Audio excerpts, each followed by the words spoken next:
Hello hello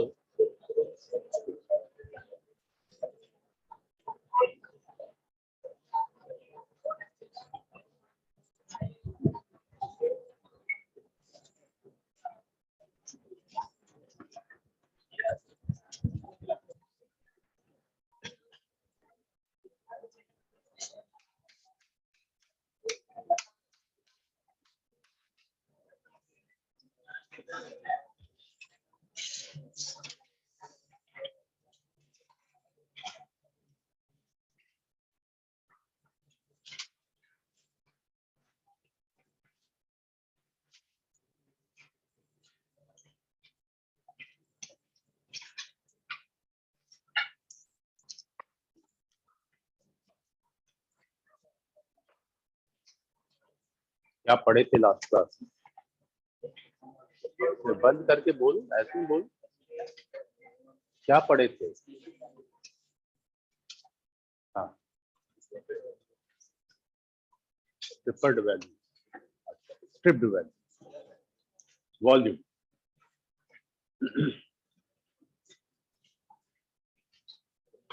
अब उसमें क्या रहा? मिरर्ड और रेड 5। ठीक है, देखो एक ही इंस्ट्रक्शन मुझे रोज देना पड़ता है कि पीछे वाला बच्चा जो है वो आगे आगे बैठे हैं। आगे की सीट पूरी खाली है, दिख रहा है खाली है। दो दो एक एक करके वो मेरा तो हाल, तुम लोग वो बस का क्या बोलता है, कंडक्टर होता है ना, वैसा बना दियो। ये बगल में कोई बैठा है जी, झोला रख दिया है। नहीं नहीं कोई नहीं बैठा है, ऐसा होता है ना, बस वही हाल मेरा है।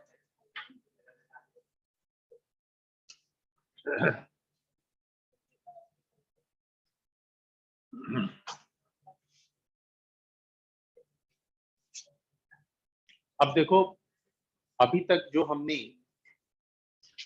सिंपल पढ़ा, स्टैंड पढ़ा, स्क्रिप्ट पढ़ा, इन तीनों के केस में कहीं भी ये नहीं मिला है कि अगर हार्ड डिस्क फेल होता है तो क्या होगा। ठीक है, यानी रिडंडेंसी वाली बात नहीं है, डेटा को सेफ रखने की बात कहीं नहीं है। अब जब ये कंसर्न आया तो फिर हम लोग आगे mirrored model.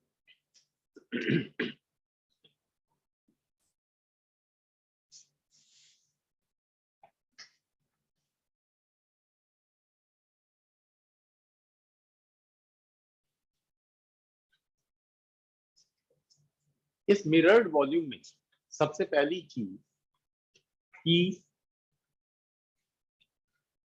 It keeps copy of data, data की ये कॉपी रखता है। अब कॉपी कैसे? कॉपी करना मतलब एक डेटा है उसका एक कहीं और भी सेम टू सेम डेटा है। डेटा, डेटा की कॉपी रखता है। अब डेटा की कॉपी रखने के लिए इट रिक्वायर्स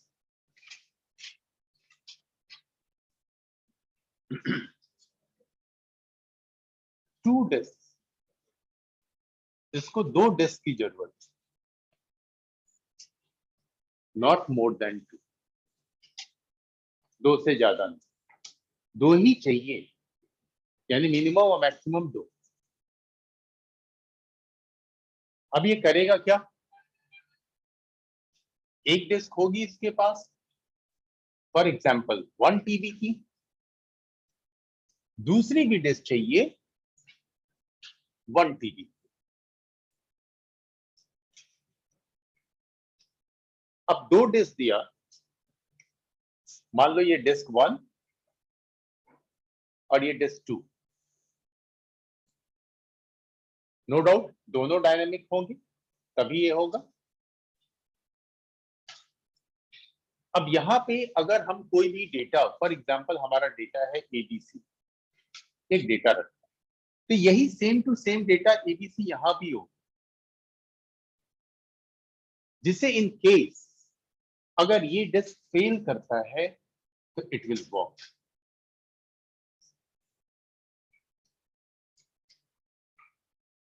तो ये तो जस्ट लाइक हो गया कि सर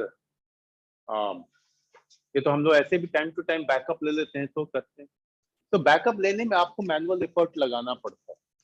यहाँ पे अगर आप मिरर्ड वॉल्यूम क्रिएट कर देते हैं तो ये काम ऑटोमेटिक चलता रहेगा। ठीक है, सिर्फ 2 डिस्क लगाने हैं आप। अब इन 2 डिस्क को लगा के भी, जो एक टीबी के 2 डिस्क लगाने के बाद भी टोटल स्टोरेज कितना होता है? 1 टीबी।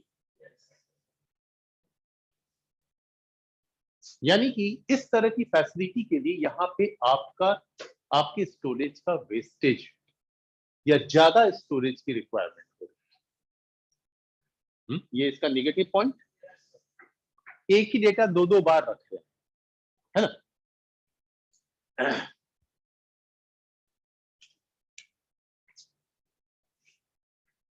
तो requires more storage,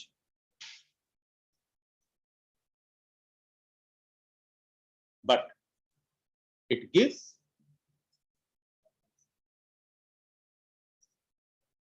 fault tolerance,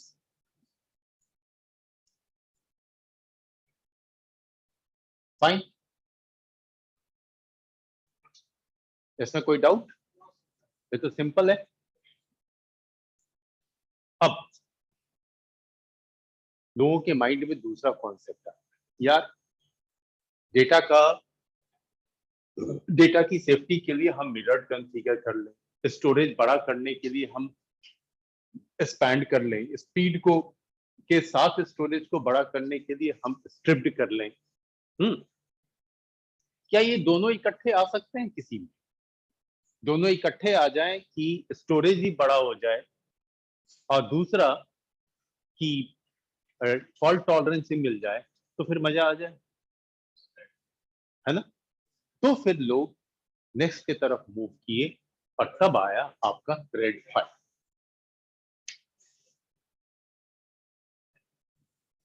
red और 5, रेड 5 भी है, 6 भी है। पहले 5 की बात करें, ठीक है।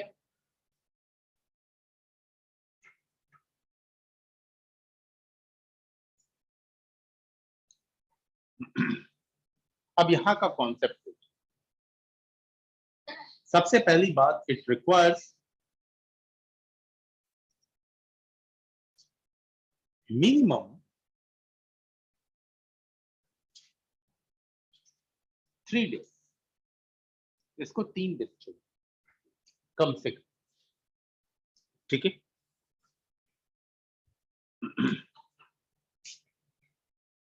अब 3 डेज पहले डिस्क बना तो समझाने में भी आसानी होगी और साथ में पॉइंट लिख कर, एक डिस्क, दूसरा डिस्क, तीसरा डिस्क, ठीक है। यहां तक विजुअल है सबको? फाइन। अब ये 3 डिस्क लिए, फॉर एग्जांपल 1 टीबी करके ले लेते हैं।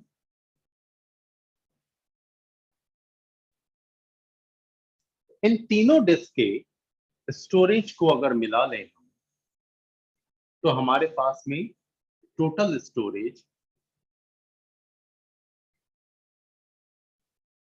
3 टीबी आ गई। बात स्ट्रिप जैसी, हाँ सर स्टोरेज तो बढ़ गया, लेकिन फॉल्ट टॉलरेंस का क्या, डिस्क के फेल होने पे क्या? तो अगर इनमें से कोई भी एक डिस्क, फॉर एग्जांपल ये डिस्क फेल हो जाए, तो वैसे कंडीशन में एक स्मार्ट एडमिन क्या करता है कि स्टार्टिंग में ही एक और डिस्क अटैच करके रखता है, 1 टीबी,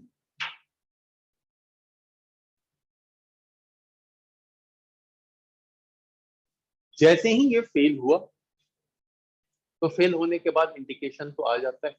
अब इंडिकेशन कैसे आता है उसका भी स्मार्ट तरीका, उस पर भी जाए, लेकिन इंडिकेशन आ जाता है। स्टोरेज फेल, जैसे ही फेल होता है ये क्या करता है, इस डिस्क को रिमूव कर देता है, निकाल दिया मशीन से, फाइन। और निकालने के बाद अब ये 3 डिस्क, सॉरी 1 2 3, यानी डिस्क 1, डिस्क 2, डिस्क 3, डिस्क 4। अब ये डिस्क 1, 3 और 4 को लेकर के सिंक्रोनाइज करता है, डिसिंक्रोनाइज, अच्छा देख लेंगे तो।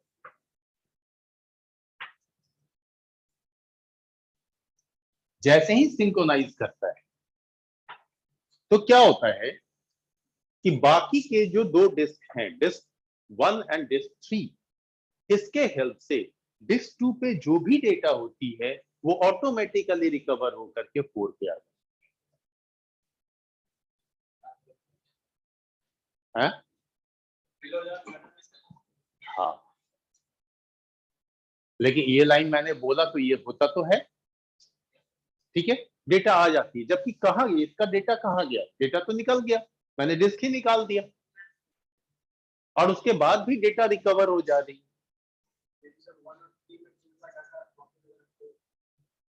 इसका मतलब है कि 1 और 2 में डेटा तो है कहीं ना कहीं।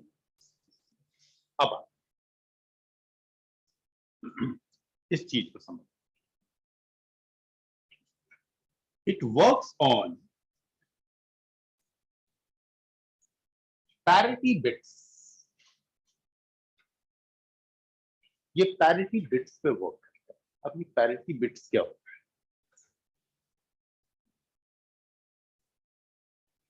Parity bits are generated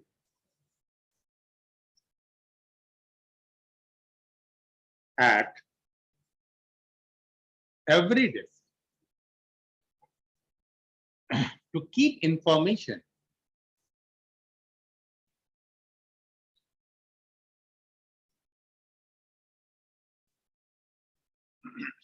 about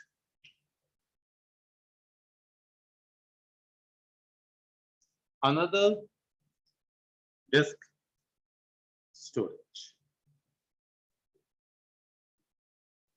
दूसरे डिस्क पे जो डेटा स्टोर हुआ है उसका एक ब्रीफ इंफॉर्मेशन वो रखता है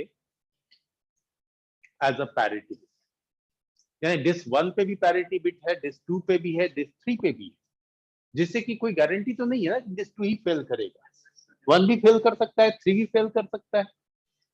तो जब कोई भी डिस्क फेल करेगा तो हर डिस्क पे जब तक इस तरह का इंफॉर्मेशन नहीं होगा तब तक डेटा की रिकवरी नहीं।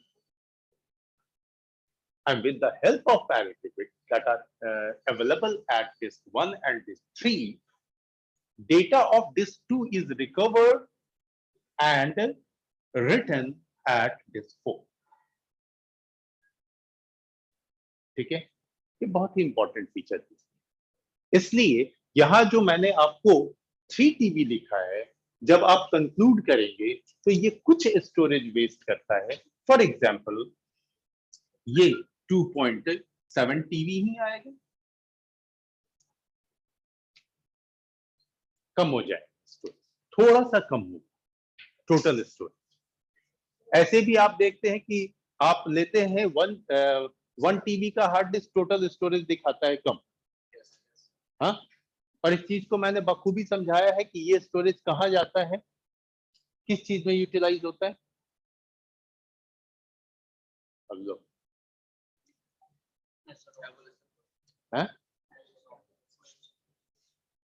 ओएस तो रहता ही, ओएस तो डेटा है।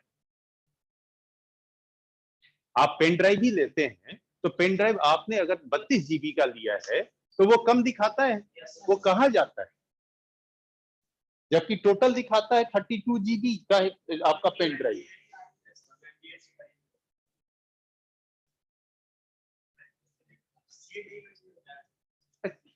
मैं जो डिस्क की बात कर रहा हूँ उसके ऊपर तुम C D E F Z कुछ भी बना दो।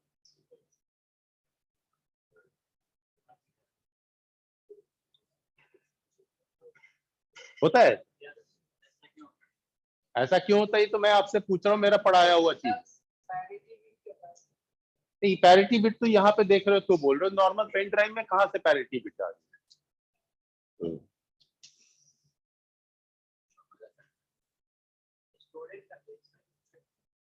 अरे वेस्टेज नहीं है, मैंने बखूबी पढ़ाया हुआ है, अभी सब एकदम बॉस आउट हो गया है। फाइल सिस्टम पढ़ाया था मैंने, और फाइल सिस्टम में इंडेक्स टेबल बनता है, जो इंडेक्स टेबल डेटा का इंफॉर्मेशन रखता है, ब्लॉक्स एंड सेक्टर्स का इंफॉर्मेशन रखता है। तो वो इंफॉर्मेशन कहाँ स्टोर होगा? पेन ड्राइव के बाहर। तो उसको स्टोर करने के लिए भी स्टोरेज चाहिए, तो वो स्टोरेज लेगा स्पेस, तो वहीं पे वो फाइल मैंने बार बार समझाया है। इंडेक्स टेबल FAT32 जीबी तक ही क्यों एक ड्राइव सपोर्ट करता है, NTFS क्यों अप टू 2 TB सपोर्ट करता है, किस में कौन सी टेबल बनती है, ये सब हार्डवेयर का पार्ट है। इस चीज को मैंने समझाया। खैर, उस इंडेक्स टेबल को रखने के लिए स्पेस चाहिए, तो जैसे इंडेक्स टेबल रखते हैं वैसे ही पैरिटी बिट भी रखेंगे, और फाइनली हमारी डेटा रिकवर। ठीक है, तो ये पैरिटी बिट पे वर्क करता है, यानी कि अब इसके बेसिस पे इसमें फॉल्ट टॉलरेंस है।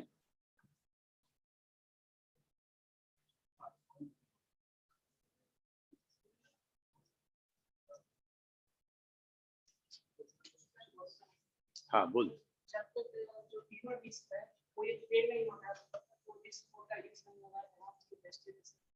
आपने बोला ना कि कोई तीनों में से कोई एक डिस्क अगर फेल होता है, उसका डाटा डिस्क कोड में रहता है, तो जब तक मतलब फेल नहीं होगा तब तक डिस्क कोड का फिक्स नहीं करता। नहीं करता। आप मत लगा के रखिए, आप नहीं, कोई बात नहीं, मत लगा के रखिए। जब फेल हो गया तो मार्केट से जाइएगा, एक डिस्क खरीद के लाइएगा, लगाइएगा, डेटा रिकवर कीजिएगा। समझ गए? मुझे लगा पहले से लगा स्टार्टिंग में आप बताया कि अगर इतना लंबा प्रोसेस करेंगे तब तक तो यूजर आपकी जान ले लेगा, क्योंकि कंपनी में एक डिस्क खरीदने के लिए आपको प्रोसेस से गुजरना पड़ेगा ना, और उस प्रोसेस को कंप्लीट करके डिस्क लाके लगाते लगाते तो एडमिन तो बेकार है। फिर इतने दिन से क्यों सो रहे थे, पहले से डिस्क लगा के क्यों नहीं रखा था? जैसे सिंपल, आप एज ए स्टूडेंट अगर मेरी मार्कर फेल हो जाए और मैं उंगली से लिखना शुरू कर दूं, क्या सर तो मार्कर एक्स्ट्रा नहीं रख सकते, है कि नहीं? टीचर तो इजी पॉइंट होता है ना, टारगेट पॉइंट, सच से पॉइंट किया।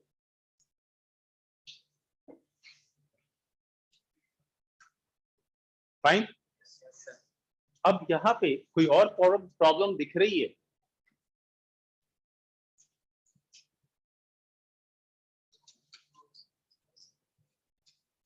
प्रॉब्लम दिखनी चाहिए कि सर आप एक डिस्क की बात कर रहे हैं, अगर दो फेल हो गया तो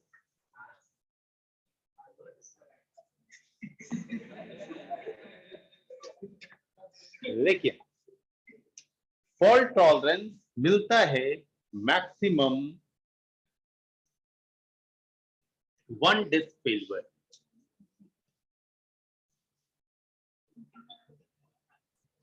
एक डिस्क के फेलियर तक ही इसमें मिलेगा, एक से ज्यादा फेल हुआ तो फेल हुआ, तब फिर गड़बड़। अब क्या करें? इसीलिए फैसिलिटी आती है कि अगर आपको यहीं पे जस्ट सेम है कॉन्सेप्ट, इधर लिख देता हूं रेट के सेक्शन में ही, rate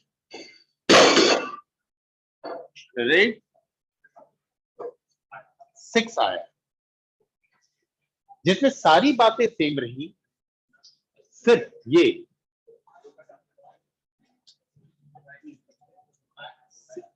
similar to hello rate 5 It supports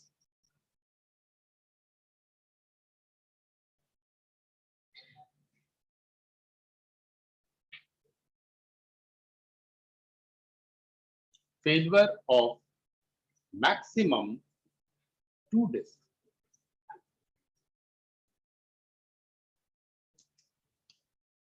ठीक है, रेड 6 में। अब है कि अभी भी सर अगर मेरा सारा डिस्क फेल हो जाए, ऐसा हो जाए, तो देखो ये एक वर्स्ट कंडीशन है।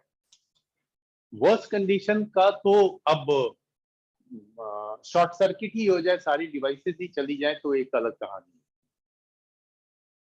फिर भी इनके प्रॉपर मैनेजमेंट के लिए जो सर्वर मशीन होती है, उस मशीन में स्पेशली रेड कॉन्फ़िगरेशन के लिए रेड कार्ड लगाओ।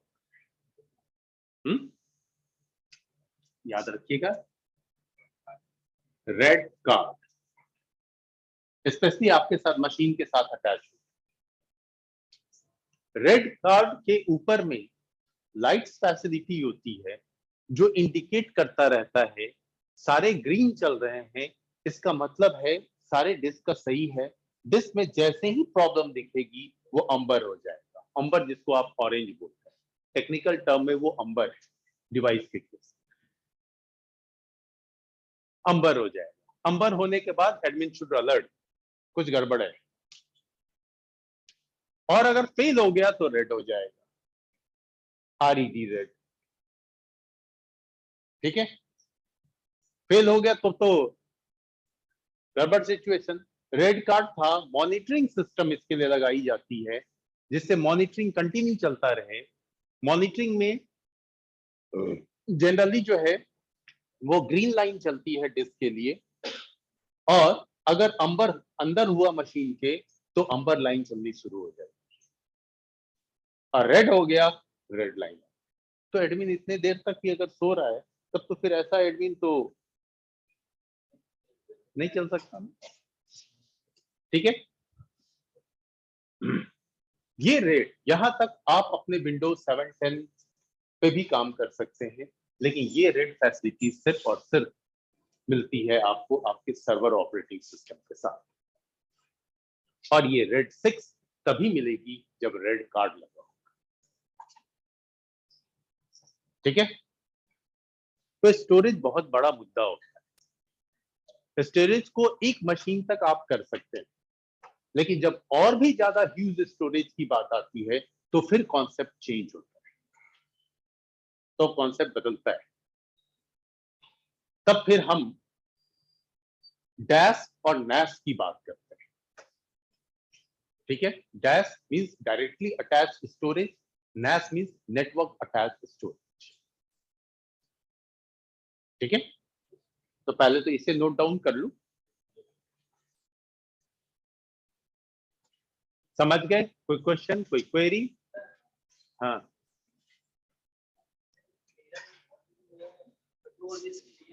हाँ हाँ,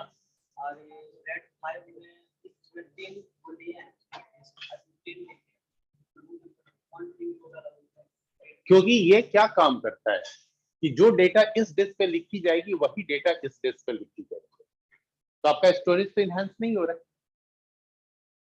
सिर्फ। हाँ, मैंने लिखा है ABC डेटा, यहाँ भी ABC। ठीक है,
हम्म,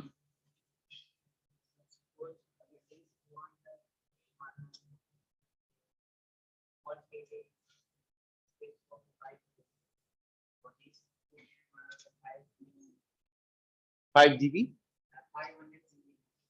नहीं, तो इसीलिए देखो मैंने इक्वल स्पेस लिखा है दोनों में। यहाँ पे डिस्क जब भी लगेगा तो इक्वल साइज का लगेगा। अगर आप एक 500 जीबी का और एक 1 टीबी का डिस्क लगाते हैं और उसके ऊपर मिरर क्रिएट करने जाते हैं तो वो टोटल 500 जीबी ही क्रिएट हो, यानी दोनों डिस्क से 500 ही लो। ठीक है, हाँ।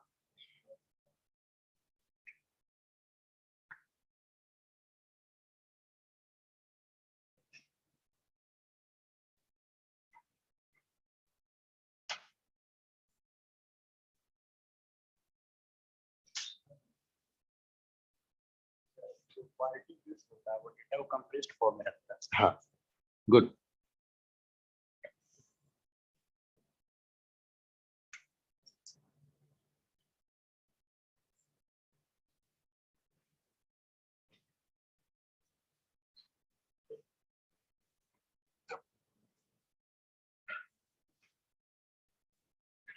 अब धीरे धीरे आपको समझ में आएगा कि इतना डेटा कैसे मैनेज होता है अभी। और जब ये स्टोरेज बहुत डेप्थ की चीज है, ठीक है।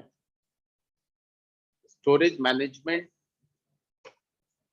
अपने आप में एक बहुत बड़ा चैलेंजिंग टास्क होता है, ठीक है। और इसी टास्क को कंप्लीट करने के लिए कंपनी के अंदर डीबीए होते हैं।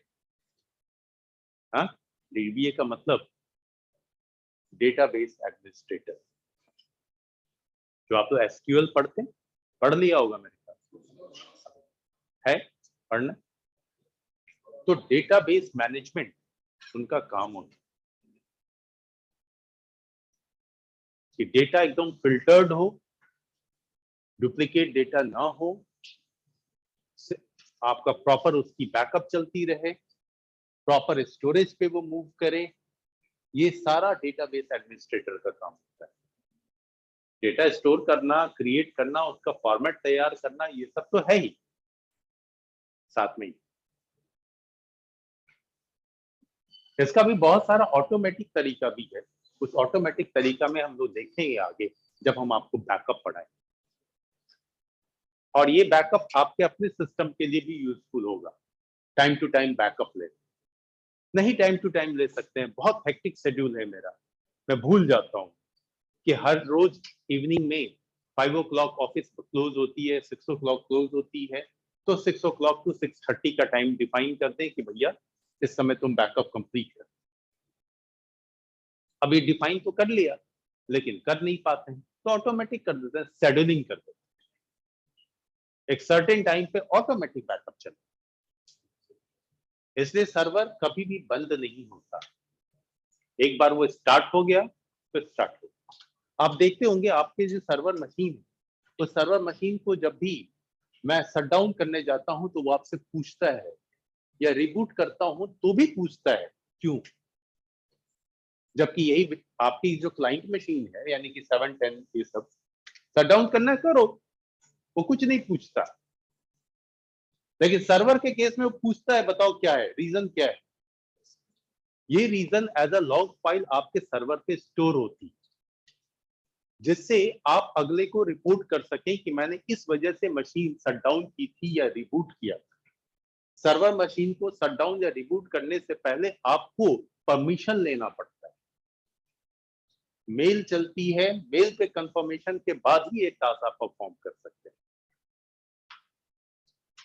इसीलिए आपने देखा होगा मैं जब डीसी पढ़ा रहा था तो डीसी के साथ में एडीसी भी पढ़ाया, एडिशनल डोमेन कंट्रोलर।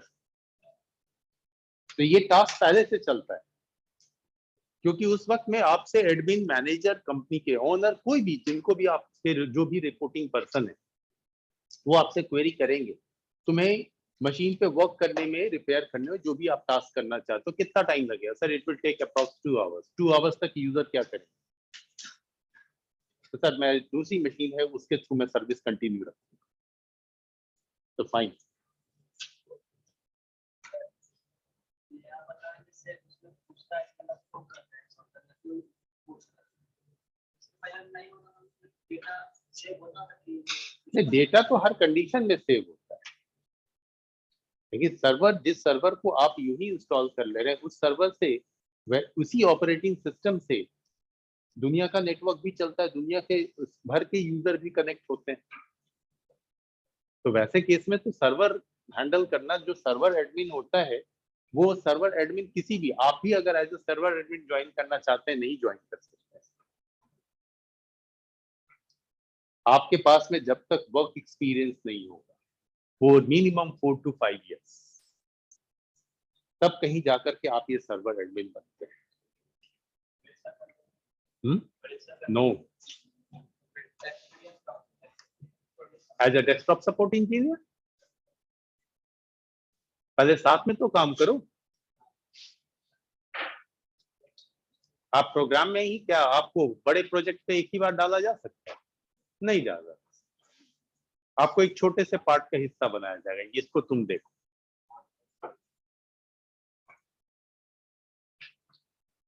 ठीक है, फाइन।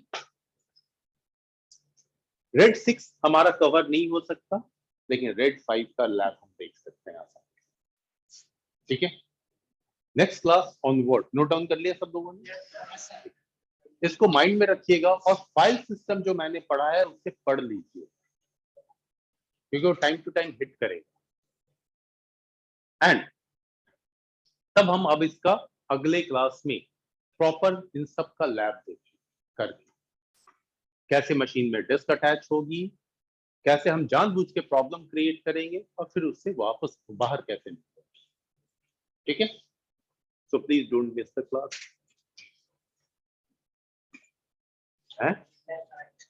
लैब तो मैं हर चीज का कराता हूँ, जहां जरूरत नहीं होती है वहां भी ढूंढ के कराता हूँ। N+ में ही सारे प्रैक्टिकल कराए मैंने, इतने सारे, ये स्टार टोपोलॉजी बना लो, ये वायरलेस बना लो, इन प्रोटोकॉल्स के प्रैक्टिकल कर लो, रिमोट एक्सेसिंग कर लो, बहुत सारी चीज।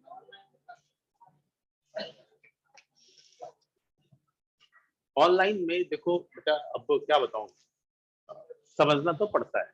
आपके लिए सिचुएशन नहीं था, पूरे वर्ल्ड के लिए सिचुएशन।